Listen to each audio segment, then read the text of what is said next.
জিনের ক্ষতি থেকে রক্ষা পেতে আমরা বাড়ির চারপাশে তাবিজ পুঁতে রাখি, এতে কি জিনের ক্ষতি থেকে রক্ষা পাওয়া যায় এবং এ ধরনের তদবির করা কি জায়েজ আছে?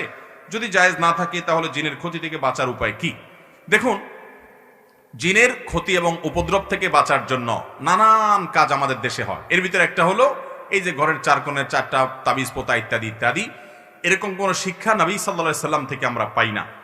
বরং দুষ্ট জিনের উপদ্রব থেকে বাঁচার জন্য, ব্ল্যাক ম্যাজিক থেকে বাঁচার জন্য সূরা ইখলাস, সূরা ফালাক, সূরা নাস সকাল সন্ধ্যা ৩ বার পড়বেন।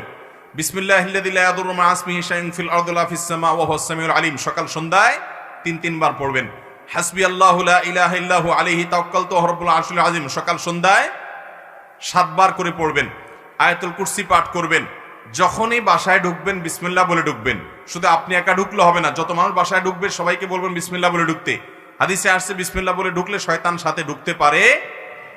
এবং টয়লেটে যতবার যাবেন দোয়া পড়ে যাবেন, বের হওয়ার সময় দোয়া পড়ে বের হবেন। টয়লেটের দরজা বন্ধ করে রাখবেন, ওটা সুদুষ্ট জিনের বা শয়তানের থাকার জায়গা। খাবার খাওয়ার পর হাড্ডি বা আপনার অন্যান্য যে কাঁটা ইত্যাদি আছে এগুলোতে পানি না ফেলে শুকনা জায়গায় রেখে এগুলো বাহিরে এমন জায়গায় ফেলবেন যাতে অন্যান্য পশু পাখিরা খায়, কারণ বিভিন্ন হাদিস থেকে এসেছে এগুলোর উপরে জিনদের খাদ্য প্রস্তুত হয়, অলৌকিক অদৃশ্য, যেটা আমরা দেখি না। অতএব জিনের উপদ্রব থেকে বাঁচার জন্য আরো অনেকগুলো আমল আছে।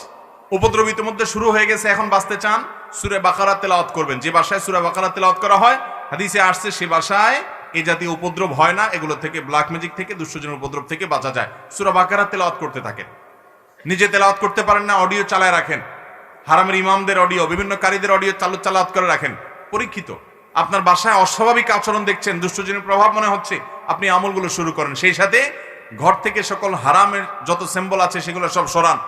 এভাবে আপনি যখন দায়িত্বশীল আচরণ শুরু করবেন ইনশাআল্লাহ বিইذনিল্লাহ জিনের উপদ্রব দূর হতে বাধ্য।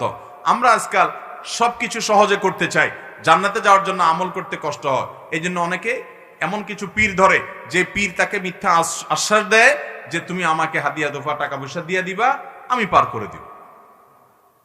ঠিক একইভাবে আমাদের নবী সাল্লাল্লাহু আলাইহি সাল্লামের কাছে কেউ কোনো সমস্যা নিয়ে গেলে তিনি আমল শিখাই দিতেন। আমরা চিন্তা করি আমল করা তো কষ্টের, তার চাইতে হুজুর একটা তাবিজ লিখে দেখ, বাস কাহিনী খতম।